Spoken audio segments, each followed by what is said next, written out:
Hey there, everybody. Welcome to our Yellowstone Season 3 finale reaction. We're gonna try to share some theories, try to figure out what in the world just happened. We needed Yep. Coco Chanel Vanderwolf here to be like Yes. some sort of emotional support after everything we just went through. Crazy ending. There are lots of spoilers ahead, guys. So many spoilers. If you haven't watched it, go watch it, or if you're just fine being spoiled, we're gonna get into it. Before we do, though, if you guys do like this video, give us a like, subscribe, hit that notification bell, and if you do want to support us more, we have the store. The link is in the description below. You can get a shirt like this one, some other cool stuff there, and also our Patreon. We have a number of different benefits, and that is also definitely worth checking out. Whew. Okay, let's talk about that ending. Holy smokes. Okay, so we have a situation here where Beth has received a package that has exploded. Yeah. We have Casey in his office. Someone's coming in and shooting him. Then we have a van pulling up and shooting John on the side of the road a whole bunch of times. Crazy. So then we have Jamie, who is untouched. Yeah, he's fine. He is fine. So this is where we get into sort of like a who did this situation, because that's going to be the big question going into next season is who is responsible. There's a couple candidates. Yeah, I've already tried in my head to sort of think, okay, who could have done things of this nature? I think the one that I think they clearly want us to just think about here is just Jamie himself because of the phone call that we saw. Yeah, so let's talk through Jamie as a Okay. possibility here. So we saw when he was having the big meeting with everyone, and Angela was there and Willa was there, and they were all sort of talking about the airstrip and what was going to happen in the land and everything. Jamie made it clear at the end of that he is not really with the Dutton family anymore. He is interested in sort of letting that land go and just moving forward into other things. And we did see, of course, he's learned that he's adopted. His father has had these conversations with him, and there hasn't been very many of them. So that's a little bit of my criticism of this whole thing is we saw him like meet with his dad for just a couple minutes in the last episode where he learned a little bit about him and what happened to his mom. And now in this episode, he's like, you need to take down the emperor to, get the kingdom kind of thing. If you killed people, I've seen you've killed people. You're just like me. You're my son, which is quite a lot to lay on Jamie, or for even Jamie to take in at his age, to be like, really? I don't really know you at this point. But that whole talk and then that call with Rip, where it's like, don't call me anymore. Is it possible that Jamie decided to take his dad's advice, kill off his family? I mean, he has a lot to benefit, right? He can still keep a little bit of the ranch. He can sell that portion for $500 million. Win-win for Jamie. He does have motive, means, opportunity. He's certainly had plenty of axes to grind with people within the Dutton family. He's wealthy enough that he could find a way to orchestrate a lot of this. He would know sort of where they would be. He has the opportunity to have people have it happen. The part of it that I don't buy into, and I'm being probably a little bit delusional here because I know that Jamie is capable of murder. We have seen it. It just feels to me like too big of a step that all of a sudden he's going to murder his entire family or be responsible with it in some way. It feels too much like a red herring. Like Yellowstone wants us to hate Jamie right now more than we've ever hated Jamie. And I know some of us have hated Jamie before, but it feels like we're being set up to believe this, and it's not really the case. I think if they had spent more time with Jamie and his birth father, really finessing that relationship for maybe even half the season, then I would buy more into this idea that Jamie has done this. And we know that Jamie is very self-serving. He really has been. That even when he's acting like he's helping people, he's really not. He's just helping himself. So the motivation is already there, and Yeah. I think if they had finessed that dad situation a little more, I would buy more into it because he is very easily influenced into doing stuff. That much is very, very much true. And if they do turn around and Jamie's responsible, I'm not going to be shocked. It's just not the situation that I buy into the most. All right, so now we got to talk about the Rourke of it all. Uh, Is Rourke responsible? All right.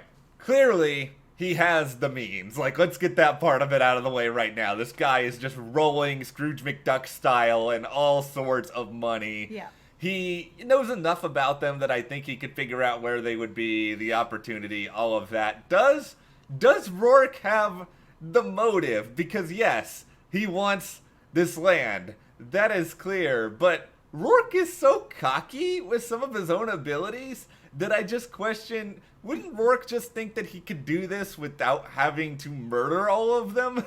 Yeah, because the biggest roadblock that's coming up is not actually the Duttons. He doesn't need the Duttons. He can take the land. The biggest roadblock is Angela, who's ready to take them to court over this river, stuff that she's won before. That should be the real threat that Rourke is worried about, and nothing happened to Angela. So I kind of am sitting wondering at this point, could it really be Rourke? I mean, he even had like Wade going and sort of doing all his bullying for him and pushing him around. Rourke wasn't really doing any of that himself. He was busy doing yoga and having wheatgrass shots. I don't want to necessarily see another Yellowstone big bad, and it certainly doesn't feel like the Rourke story is over, but I don't want to see another big bad just constantly resorting to violence every single opportunity. We had too much of this already in season 2, and I feel like Rourke is better as sort of this intellectual villain who sort of thinks that he can take them down using his wiles. And it's like with Jamie. Do I think it's possible that Rourke could pull something like this off? Certainly. Is it the most satisfying? I don't know about that.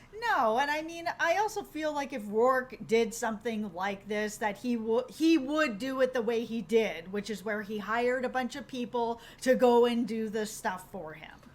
Okay, so here's where I think we get to the theory that I have at the moment, and this may very well be proven really wrong. I mean, it would be hilarious if it was someone like the biker gang who just like got screwed over by John. Yeah, and then like disappeared. Yeah, no, what if it is Jamie's biological father who is responsible? Because really, we don't know that much about this guy. Mm-hmm. We know that he probably does stand to benefit somewhat with Jamie's adopted family out of the picture somehow. We know that this guy certainly is more than capable of doing some horrific things.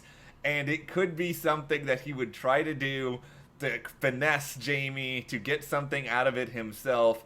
And also, it would be enough of a twist so that the producers after the fact would be like, oh, we're twirling our mustaches. You thought it was Jamie. Well, think again, guys. Yeah, and I mean, your theory makes a lot of sense. The person that gains the most is Jamie. And if Jamie's family is all gone, then the next person that tends to gain out of this is Jamie's dad. So could Jamie's dad have gone and done this? Yes, it's probably him. He has killed before. He, I would think it's possible he could figure out how to put a bomb together to do what happened to Beth in that office. So I think he's a pretty good candidate for it. The thing I keep coming back to is why introduce Jamie's biological father now? Like, what's the point of this other than he did have that speech to him that you mentioned earlier on in this video where he talked a little bit about how, Jamie can do certain things. And I just feel like that doesn't justify it enough to me unless that is somehow one conversation is the catalyst that causes Jamie to be a mass murderer of his family. I don't think that's it. Yeah, I mean, Jamie has a lot of anger, and he has ever since he sort of was told to go to school, and he's not going to be the rancher that he wanted to be, and then everything has just gone downhill for him. A lot of it his own makings, a little bit of it his environment, but it's a combination of things. But is it enough to murder his whole family? I don't know, finding out you're adopted years later and someone hasn't told you, I mean, that's a tough thing, but you're not going to kill people over it, so I don't know. I guess we should actually get to this question, which is John or Beth or Casey actually dead? Yeah, if I had to guess, I would guess nobody's dead. But if they really wanted to kill off somebody, they might kill off Beth. I mean, she was in this bomb explosion. We saw Rip do something super illegal and go to the graveyard and get, his mom disinterred with no legal reason, just pulling her out of the ground and robbing the grave is basically what is happening here for the ring. And for him to go through all of that and then have this bomb explode, I could see that we might lose Beth, which I'm going to be really pissed off about.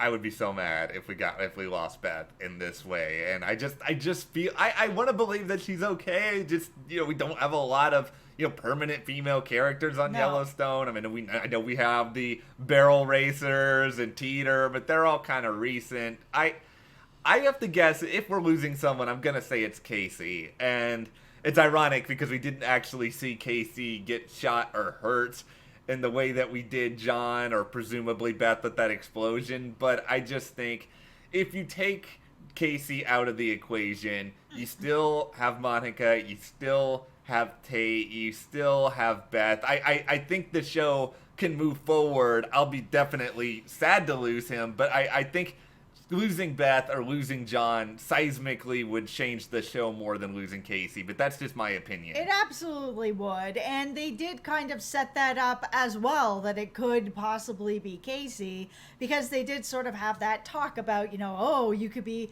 we're all here to support you, it's time for you to move up in office even more, like you're the person that we need, and then him starting to feel good about him actually being, oh, I didn't think I was going to fit into this position well, but I actually feel really good about myself, and I feel like I've finally found my footing, and that's when you're going to get dead.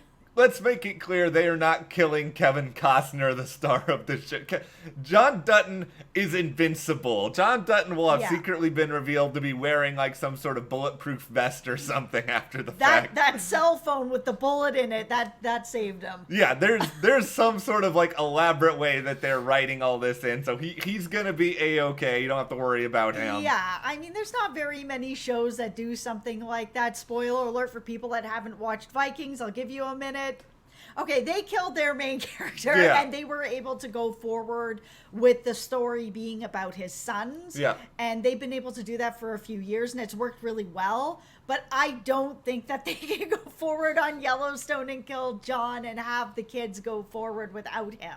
Because none of the kids really want the ranch.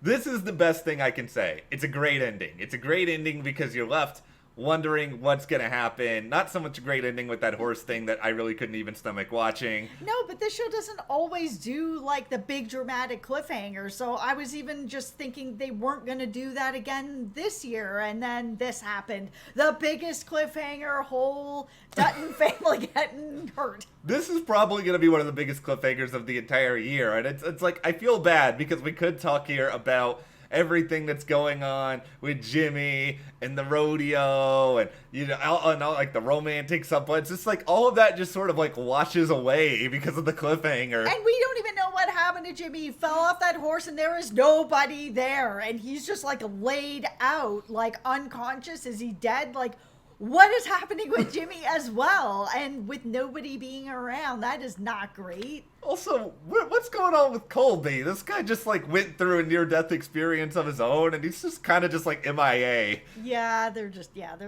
They're all right. They're all right. It's a great finale that leaves us wondering a lot of questions. I think at some point they do have to kill off somebody.